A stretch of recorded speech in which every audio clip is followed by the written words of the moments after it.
مرسی T V, پیغام رحمت۔ شیخ، میں آپ سے جاننا چاہوں گا کیا عورتوں کو تعلیم کی اجازت دیتا ہے اسلام؟ یعنی کیا وہ پڑھائی کر سکتی ہیں، ایڈوکیشن حاصل کر سکتی ہیں یا نہیں؟ بالکل کیوں نہیں۔ اسلام کی اگر آپ بنیادی تعلیمات دیکھیں تو کہیں بھی سب سے پہلے تو تفریقی نہیں کی گئی اس معاملے میں۔ جو سب سے پہلی وحی آئی ہے اس کے اندر بھی آپ دیکھ لیں، تعلیم کا حق سب کے لیے کہا گیا، اقرأ بسم ربک الذی خلق۔ اور اس کے بعد بھی جہاں جہاں بھی خطاب کیا گیا قرآن مجید میں یا ایھا الذین آمنوا یا ایھا الذین آمنوا، اس میں مرد اور عورت دونوں بھی شامل ہیں۔ اگر علم کی بات کی جائے تو اللہ تبارک و تعالیٰ نے اہل علم کی جو فضیلت بیان کی ہے، تو جتنی مرد اہل علم کی فضیلت ہے اتنی ہی اہل علم عورتوں کی فضیلت ہے۔ جیسے اللہ تبارک و تعالیٰ نے فرمایا قل هل يستوي الذین یعلمون والذین لا یعلمون، کہ جاننے والے اور نہ جاننے والے دونوں برابر ہو سکتے ہیں؟ تو نہیں ہو سکتے۔ تو جاننے والے مرد بھی ہوں یا عورت ہوں تو وہ برابر ان کا مقابلے میں وہ نہیں ہو سکتے جو نہیں جانتے۔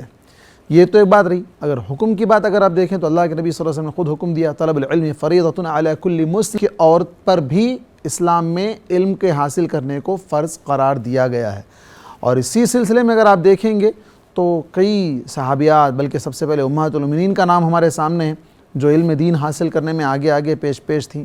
حضرت عائشہ رضی اللہ عنہا، حضرت ام سلمہ رضی اللہ عنہا، حضرت عمرہ بنت عبد الرحمن، تو اس طرح کے کئی اور نام ہیں۔ تو جس سے آپ کو اندازہ ہوگا کہ یہ دین کی ہمارے سب سے پہلے فقیہہ معلمہ تھیں، بلکہ کئی ایسی روایات ہیں جو اللہ کے رسول صلی اللہ علیہ وسلم کے گھریلو اندرونی معاملات پر مبنی ہیں۔ وہ روایات کو یہ امہات المومنین قوم کے سامنے، امت کے سامنے پیش کر رہی ہیں۔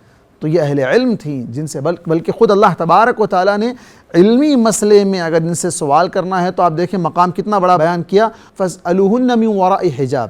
اگر کوئی مسئلہ پوچھنا ہے تم کو ان سے تو پردے کے پیچھے سے پوچھو، کچھ سوال کرنا ہے تو مطلب یہ ہے کہ یہ جاننے والی ہیں، ان سے علم حاصل کرنا ہے تم کو تو پردے کے پیچھے سے۔ پردے کا خیال یہاں بھی رکھا گیا، علم حاصل کرنے میں بھی پردے کا لحاظ رکھا گیا۔ اور دوسری بات اسی کے اندر یہ ہے کہ اسلام نے عورت کو قرآن مجید کی تعلیم حاصل کرنے کا بھی بنیادی حق دیا ہے۔ یہ حق آپ کو دیگر مذاہب میں نہیں ملتا ہے۔ جو ان کی ریلیجیس بک ہوتی ہے اس بک کو مرد کے علاوہ کوئی ٹچ تک نہیں کر سکتا ہے، عورتوں کو تو ٹچ کرنے کا حق ہی نہیں ہے۔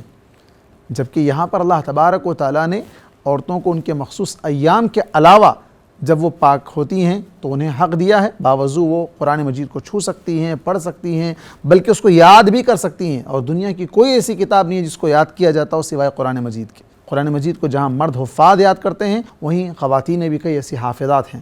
تو یہ اسلام کا ایک میزہ ہے، خصوصیت ہے کہ اسلام نے تعلیم کے میدان میں اور بالخصوص دینی تعلیم میں بھی عورتوں کو پیچھے نہیں رکھا ہے، بلکہ ان کو یہ حصہ دیا ہے کہ وہ بھی اس میدان میں آگے آئیں، بلکہ دینی تعلیم حاصل کریں۔ اور وہ یہ بھی ہو سکتا ہے کہ وہ دینی تعلیم میں مردوں سے بھی آگے بڑھ جائیں۔ اگر آگے بڑھ جائیں تو مردوں کو حکم دیا گیا کہ پردے کے پیچھے سے ان سے علم حاصل کیا جائے۔